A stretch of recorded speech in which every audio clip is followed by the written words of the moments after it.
ইসলামে তো সক্ষম পুরুষদের 4 বিয়ের কথা রয়েছে। হ্যাঁ, it's very disgusting. আমার অনেক অ্যানসার চলে আসবে যেটা আসলে will be very disgusting. Barsha Chowdhury brand promoter যিনি, উনি হচ্ছে সোশ্যাল মিডিয়ায় একদম কন্ট্রোভার্সিতে পড়ে যায় ওনার হিজাব ইস্যু নিয়ে। ওনাকে নিয়ে কোনো অ্যাডভাইস দেওয়ার আছে কিনা? কাশফি আপু, আপনি জান্নাতে গেলে আপনার সাথে কাকে নিতে চাইবেন? আমি যখনই বাসায় থাকি আমি জায়নামাজের উপরেই থাকি। আমাকে যে ভিডিও কল দেবে দেখবে আমি গড়াগড়ি খাইতেছি জায়নামাজের উপরে। আমার এখানে না ছেলে মানুষ নক করলে ব্লক করে দিই আমি। আমার ইনবক্সে মেয়ে মানুষই নক করে, হ্যাঁ আমি প্রেগনেন্ট হয়ে গেছি, আমাকে বিয়ে করো। সো এইসব সিচুয়েশনে আসলে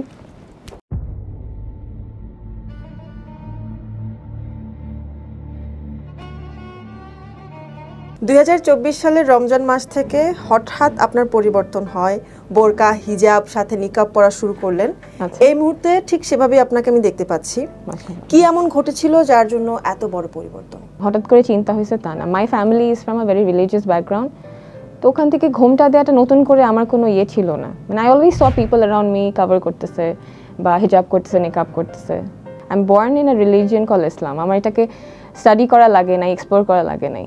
সো এটা আমার one fine morning I felt like not opening the niqab, because আমি যখন ওমরাতে যাই আলহামদুলিল্লাহ আল্লাহ যখন আমাকে দাওয়াত দেয়, আমি যখন যাইতে পারি, আমার হুকুম হয়, আমি ওখানে নিকাবই করতাম। তো আলহামদুলিল্লাহ অনেকবার ওমরা হয়েছে, হ্যাঁ বড় হজের নিয়ত আছে ইনশাল্লাহ, আল্লাহ ডাকলে আবারও যাওয়া হবে। তো আমি ওখানে নিকাবই করছি সারা জীবন। তো আমি কখনো এসে নিকাবটা পড়ি নাই। আর সেবার যখন আমি গেছি আমি এসে আর খুলতে চাই নাই। Yeah that is it. I mean আর আলাদা করে এই যে আপনারা যে বলেন বা মানুষ বলে যে transformation, I am very ashamed to say this, যে আমি দিস ইজ অ্যান ইউনিফর্ম, আমার রিলিজিয়ন একটা ইউনিফর্ম। সো আমি এটা পড়ছি না কেন অনেক আগে থেকে, এটা চিন্তা করে আমার খারাপ লাগে। এখন কভার স্টার্ট করাটা আসলে কোনো অ্যাচিভমেন্ট না, এটা ধরে রাখাটা হচ্ছে দ্য বিগ স্ট্রাগল। অলরেডি আপনি আপনার ক্লোদিং অ্যান্ড জুয়েলারি বিজনেসে সাকসেস, বাট নতুন করে বোরখা হিজাবের ব্র্যান্ড লঞ্চ করেছেন। এই বিজনেসের আইডিয়া কি আপনি পর্দা করার পর আসছিল নাকি আগে থেকেই ছিল? আগে থেকেই টুকটাক ছিল, বাট পরে মনে হলো না, মানে যে জিনিসটা আমি রেগুলার পরবো সেই জিনিসটা আমি চাই যে মানুষও পড়ুক। কে ড্রপের সময় এমন ছিল যে when is to stand in front of the life, people are like Kashfi আপু পড়ছে যেটা ওটাই নিব। আচ্ছা, আর কাশফি আপু পড়ছে, কাশফি আপুকে যেমন লাগে আমাকে অমনই লাগবে। সো এটাই যদি হয়, তো ইনফ্লুয়েন্স যদি এভাবে করতে পারি, ওয়াই নট? মানে হয় না আমি যা পড়ছি আমি সেটাই বলবো, অ্যান্ড মানুষ তো ইচ্ছা করবে আপু কী পড়ছে, সো আমি ইজি করে দিছি যে fine okay, so yeah you can take from Amina. And then I started thinking, let's start the business. And yes, of course, this Amina is a Bangladeshi factory made product. আমার যেগুলো আছে আলহামদুলিল্লাহ। And সবার query হচ্ছে যে আসলে কি এটা এখানে না বিদেশ থেকে কাপড় নিয়ে আসছে? হ্যাঁ, মানে আপনার গায়েরটা অনেক সুন্দর। হ্যাঁ জি থ্যাংক ইউ। তো হ্যাঁ ওটাই আর কি, যে আমি চাই না যে বাংলাদেশের টাকা বাইরে যাক। আমরা এখন অনেক গরিব হয়ে গেছি, সো আমরাই টাকাটা ঘুরাইতে থাকি, সার্কুলেট করতে থাকি, আমার মানুষগুলাই পড়ুক। কেউ যদি ফ্রিতে বোরকা চায় আমিনা থেকে দিবেন?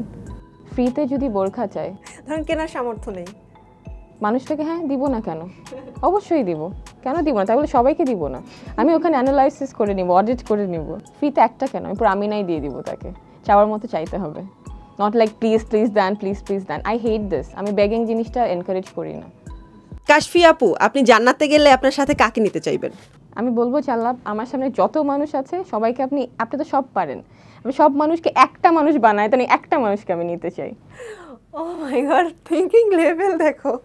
আচ্ছা, কখনো কি ঘুমের জন্য তাহাজ্জুদ নামাজ মিস হয়ে গিয়েছিল বা 5 ওয়াক্তের নামাজ কাজা হয়েছিল? আমি যখনই বাসায় থাকি আমি জায়নামাজের উপরেই থাকি। আমাকে যে ভিডিও কল দেবে দেখবে আমি গড়াগড়ি খাইতেছি জায়নামাজের উপরে, বিকজ আমার মিস হওয়ার কথাই না, আমি করবোই না মিস। আমি যখন চাবো একটা জিনিস করতে, আমি সিচুয়েশন বানাই নিব। আমি যদি দূরে শুয়ে থাকে বলি আচ্ছা আল্লাহ আমাকে হেদায়েত দিবে যেদিন, সেদিন আমি নিকাব করব, তা তো আমার হবে না। আমার তো দৌড়ে আগে যাইতে হবে, আমার তো আগে আল্লাহর কাছে বলতে হবে Allah I want this, Allah I love you, I want this, তাহলে তো আল্লাহ হেল্প করবে। আমি তো জানি যে আমি ঘুমায় যাব, আমি তো জানি আমার চোখ লেগে যাবে, আমি তো জানি গতকালকে রাতে আমি জানি যে আমি অ্যান্টিস্টামিন খাইছি, আমার চোখ লেগে যাবে। কিসের কি, আমি বালিশ কাঁথা নিয়ে নিচে যাই শুয়ে ঘুমাই গেছি, আমি তো জানি যে আমি ওখানে আমার পিঠের মধ্যে একটু ব্যথা লাগবে, আমার ঘুম আরাম হবে না, আমি জানি, আমি তো জানি আমি উঠবো। অ্যালার্ম 5-6টা আছে, তো মিস হবে কেমনে? মিস হওয়াইতে দিলে সে মিস হবে। আপনি যে এটা পড়েছেন, আবায়া কোনটা, হিজাব কোনটা, নিকাব কোনটা, একটু বলেন, আমি আসলে বুঝতে পারছি। আচ্ছা, মানে হচ্ছে আবায়া হচ্ছে মেবি ইটস আ টার্ম, বোরখার একটা টার্ম। আমি নিজেও ঠিক জানি না যে আবায়া ইংলিশ টার্ম না বাংলা টার্ম, বোরখা ইংলিশ টার্ম না বাংলা টার্ম। তো যেটা ইনার পরে আছে ইটস ইনার, উপরে কোটটা ইটস আ কোট, পুরো জিনিসটা it's abaya like a cover. So আলাদা করে মানে আপনি ইনারও বলতে পারি, কোটও বলতে পারি। Niqab is this one, only this part is niqab. আর যেটা এটা ভেল, এটা আমি এটা just this is just a veil আমি রেখে দিছি উপরে। Wow, this is my style. এটার জন্য মনে হয় একটু বেশি সুন্দর লাগে। Thank you. আমার ছোট বোন এটা বলে লাইক ইউর স্টাইল। ইনস্টাগ্রামে আপনার নিকাব ছাড়া যত ছবি ছিল সরিয়ে ফেলেছেন, টিকটক থেকে চেষ্টা করছি। হ্যাঁ, টিকটক থেকে 10,000-এর মতো ভিডিও আপনি ডিলিট করেছেন। জি জি জি। আমার কোশ্চেন হচ্ছে, আপনার এছাড়াও কিছু ভিডিওস আছে যেমন ব্রাইডাল মডেলের, তারপর টিকটকে লিপসিং করা। জি জি। ওগুলো তো বিভিন্ন পেজে বা বিভিন্ন জায়গায় রয়ে গেছে, তো এইগুলো ব্যাপার আসলে আপনি চিন্তিত কিনা? খুবই চিন্তিত আমি আল্লাহকে খালি বলি যে আল্লাহ মানে আমি যেগুলো পারছি আল্লাহ আমি করে ফেলতেছি, আর যেগুলো আল্লাহ মানুষের কাছে চলে গেছে আল্লাহ আপনি এমন করে দেন যেন মানুষের চোখে ধুলা পড়ে যায়, যে মানুষ এগুলো না দেখে, থাকলেও কিন্তু মানুষ জানি না দেখে, কারণ আমার তো সম্ভব না, এটাই তো সমস্যা। সো সোশ্যাল মিডিয়া কিছু দেওয়ার আগে চিন্তা করা জরুরি ছিল আমার। বাট ইসলামে তো সক্ষম পুরুষদের 4 বিয়ের কথা রয়েছে, কিন্তু আমাদের দেশে দেখা যায় একটু অন্যরকম, যে একজন পুরুষ যদি দ্বিতীয় বিবাহ করেন দেখা যায় প্রথম স্ত্রীকে আর আগের মতো ভালোবাসেন না, দ্বিতীয় স্ত্রীকে বেশি প্রাধান্য দেন। তো আসল চিত্রটা আসলে কেমন হওয়া উচিত, আপনার কি মনে হয়? হ্যাঁ, এটা আপনি কোথা থেকে জানেন যে প্রথম বউকে ভালোবাসে না দ্বিতীয় বউকে ভালোবাসে? এটা আমি একটা জরিপ করেছি, আমি বিভিন্ন জার্নাল পড়েছি। স্বাভাবিক মনে হয় একটা ছেলে মানুষ না, জায়েজ আর কি। হ্যাঁ, 4টা বিয়ে জায়েজ, প্রথম ওয়াইফের পারমিশন লাগবে। এখন ছেলে মানুষ তো একটা বউয়ের সাথে এতদিন ছিল, নতুন বউকে বেশি ভালোবাসবে, এটাই স্বাভাবিক। এখন আসলে ইটস ভেরি ডিসগাস্টিং। আমার অনেক অ্যান্সার চলে আসবে যেটা আসলে উইল বি ভেরি ডিসগাস্টিং। ইসলাম তো এটাই এনকারেজ করছে যে হ্যাঁ, ইফ ইউ ক্যান অ্যাফোর্ড তাহলেই তুমি বিয়ে করো। So if you can afford, if you can give equal rights, you don't marry. But হ্যাঁ, এখন তো অনেক থাকে না যে আমি সিচুয়েশনাল ম্যারেজ হয়ে যায়, যেখানে হঠাৎ করে আমি ধরা পড়ে গেলাম, বিয়ে করাই দে, বা মেয়ে হচ্ছে হ্যাঁ আমি প্রেগনেন্ট হয়ে গেছি আমাকে বিয়ে করো। সো এইসব সিচুয়েশনে আসলে আপু, এখনকার ছেলেরা তো নিজের পার্টনারকে ম্যাক্সিমাম শাড়ি কিনে দেয়, বোরখা আসলে কোন টাইপের ছেলেরা তাদের স্ত্রীদের জন্য আপনার অনলাইন পেজে অর্ডার করে? আমার এখানে না ছেলে মানুষ নক করলে ব্লক করে দিই আমি। সো আমার ইনবক্সে মেয়ে মানুষই নক করে, হ্যাঁ লিটারালি। আর হয় কি ইনবক্সে হ্যাঁ করে, তো ছেলেরা করে, কেড্রবেও করে, কেজিডিতেও করে, ছেলেরা করে। আবার অনেকে দেখা যায় যে আমাকে পছন্দ করে না কিন্তু আমার জিনিস পছন্দ, তখন যে আমার ইয়ে থেকে নক করে, হ্যাঁ আমি এটা চাই, আমার ওয়াইফ নেবে, আমার ওয়াইফ নেবে, হয়তো এরকম হয়তো। তো রিসেন্টলি বর্ষা চৌধুরী, ব্র্যান্ড প্রমোটার যিনি, উনি হচ্ছে সোশ্যাল মিডিয়ায় একদম কন্ট্রোভার্সিতে পড়ে যায় ওনার হিজাব ইস্যু নিয়ে। তো আপনাকে আমি কয়েকটা পোস্ট দিতে দেখেছি ওনাকে নিয়ে, একটু উদ্বিগ্ন হয়ে যায় উনি ঠিক আছে কিনা, কেমন আছে। তো ওনাকে নিয়ে কোনো অ্যাডভাইস দেওয়ার আছে কিনা?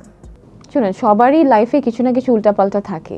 এখন আমি কোন জায়গায় ভালনারেবল হয়ে গেছি, মানে আমার লোভ, আমার খুশি হওয়ার লোভ, আমার ভালো থাকার লোভ, আমাকে সবাই অ্যাপ্রিসিয়েট করুক, এই লোভ থেকে হয়তো বা 2-3টা ভুল করে ফেলছে। কিন্তু সবাই কি আর খারাপ আমরা, বা সবাই কি আমরা ভালো? আমি জাস্ট এরকম 12 ইঞ্চি 15 ইঞ্চির একটা নিকাব পরে দেখে আমি কি অনেক ভালো হয়ে গেছি? আমিও তো অনেক জায়গায় ফাইট করি, আমি তো অনেক জায়গায় চিন্তা করি যে আচ্ছা হাল্লা এটা আমি কেন করে ফেললাম।